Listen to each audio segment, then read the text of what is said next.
What's up, everybody? Hope you are doing well. What I wanted to do today is a very short video on how to take rooted cuttings from your Drosera, and then I want to show you what that ends up looking like in the grow tent, I guess you will. And so what I have here in front of me is a Drosera binata. This one is, I believe, there's a mixture in here, but this looks like binata giant, T-form, and then there's also Marston's dragon in here, but see the T-form. But literally it could not be an easier process. Now you could take cuttings, and so that will also work, but I do find that rooted cuttings grow much faster in larger plants. And so what I do normally is, if you have a pot just like this, if you look on the bottom here, you'll see a root sticking out. See that little white tip? That is what you want to find. So you want to find a root that is healthy, and that's a good sign. They don't always have to have those white tips, but biggest thing is they want to be firm. So if you pinch them with your fingers and they are squishy, that is a no-go. And then yeah, I mean, and like I said, they don't have to have a white tip. This white tip is a very good sign. And literally you can cut these with scissors if you want, or you can just pinch them and pull them off, and they will do just fine. Now, if you don't have any that are growing out of the bottom, what you can simply do is just pull this out of the pot, and then same thing, find those roots. They're thick black roots, and then you just pull them. Now the thicker the root, the more viable, the faster it's going to grow from it. So if you have really thin roots, they will still produce, but not nearly as high of a strike rate as you would if you have a thicker root. So keep that in mind when you're pulling these. Let's see if I can find another one. Let's check this one. See, none are coming out of the bottom here, which is fine. And so what I would do is I would simply pull this out of the pot. Now, keep in mind the time of year. Now, I live in Florida, so it doesn't necessarily get too cold. And so what I'm about to show you in the grow tent is I pulled these things a month ago. So because Florida doesn't get too cold, I'm able to do that. If you're in a really cold climate, you should still be able to have a good strike rate most of the year, but you want to be careful about messing with its roots too much if you're in a very cold climate. And so it sounds like I'm not giving a lot of information, but it is literally that easy. With filiformis, you can do the same thing. However, with them, they have very thin roots, and so it's much easier if you go ahead and just pull them apart at these little nodes here. So there's two here that I would be able to take this apart and tease them apart, and I would have two plants. Binatas are the best. Capensis, you can do that as well too. Capensis have very thick roots, and I could easily do rooted cuttings. Again, the difference between a rooted cutting and let's say a cutting from a leaf is going to give you far more plants, but it is going to take substantially longer for them to develop larger plants. And so I'll show you examples of those in here in just a minute. Alrighty, so now we're in the grow tent. The quality is not going to be great because you're looking through just an old fish tank that I had. Now, I made a video about a month ago where I showed you how I just took an old fish tank, put in some peat moss and some perlite, and literally just threw cuttings in there, rooted cuttings and also leaf cuttings rather. And it's been 34 days and 24 hours, so 35 days. It just hit 35 days an hour ago. And so 5 days more than a month, and this is what you can expect. So very good growth.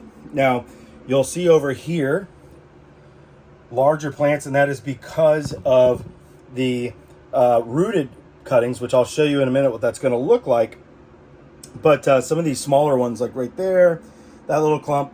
However, that clump in the back is also, let me see if I can come around the corner and then show you that. This is from leaf pullings as well. Notice how they're very clustered together. That is because, remember, I told you that leaf cuttings will give you considerably more than root cuttings as far as the amounts.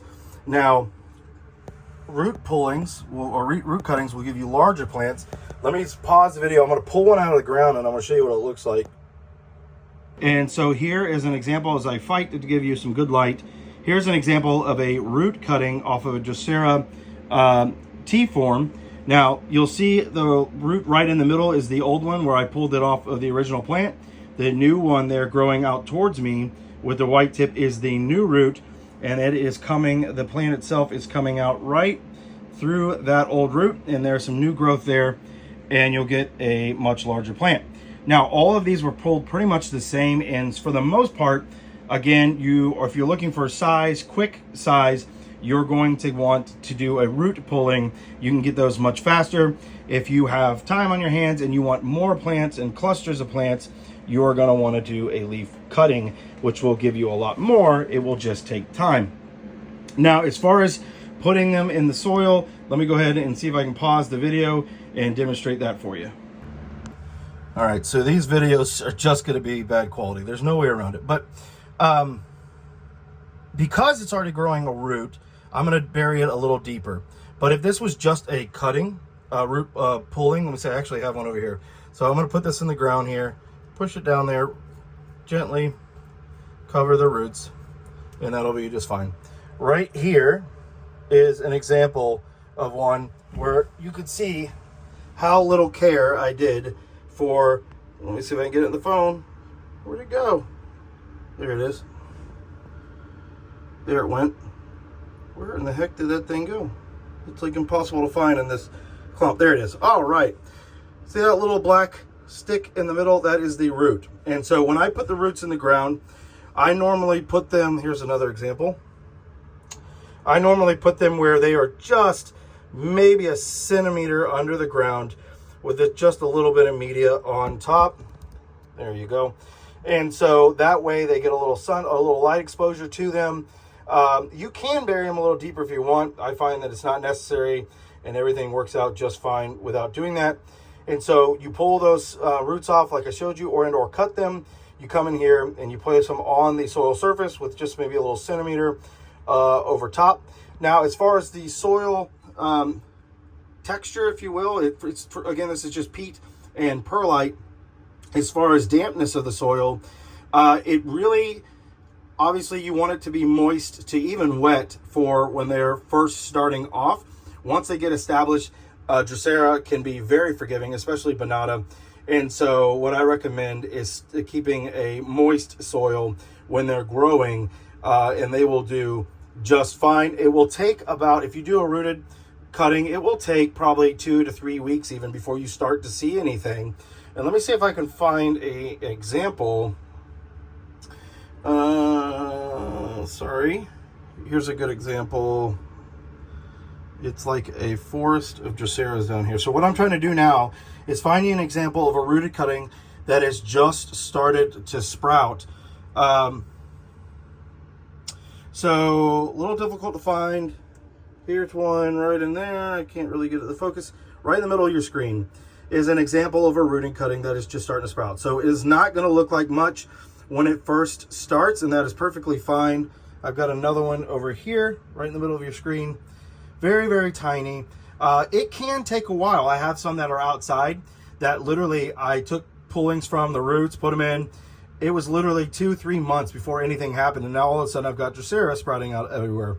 If you grow them in a more of a controlled setting like this, you're going to get faster results, absolutely for sure.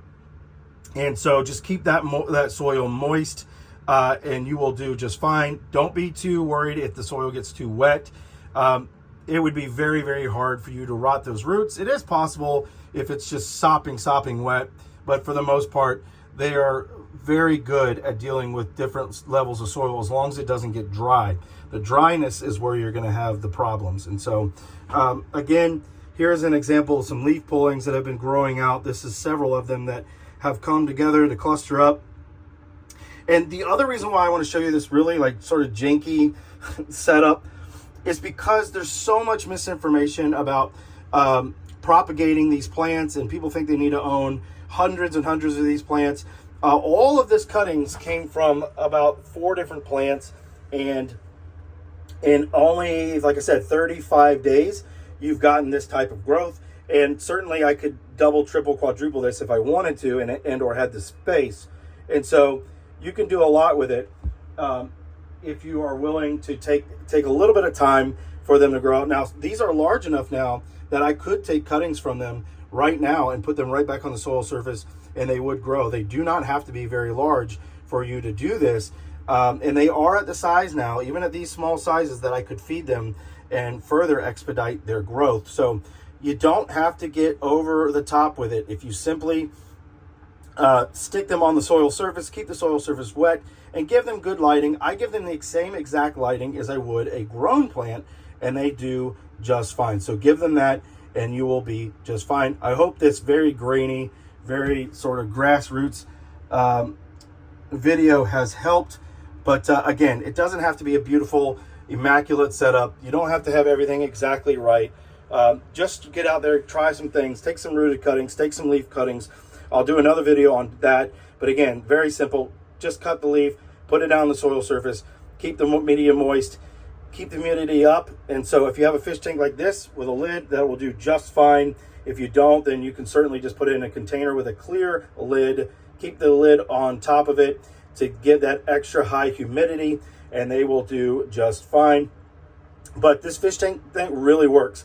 If you're not really into the aesthetics, what I'm planning on doing is taking this stuff and then putting it into an actual bog garden. This is sort of just a grow out tank, and so I'm just throwing everything in there like a hodgepodge, and then I'll plant it in a more aesthetically pleasing environment. But if you have an old fish tank laying around anywhere, or you've got 10-15 bucks to go buy a 10-gallon tank, you can literally just take cuttings and just stick them in here. And then also I've got Venus flytrap cuttings in here that are also starting to grow, and I will do a video on that to show you as well. But just as simple, right? I just took some pullings, stuck it in the soil, and I've already started getting some bumps where new Venus flytraps are growing. All right, I hope you've enjoyed this video, and I'll see y'all later.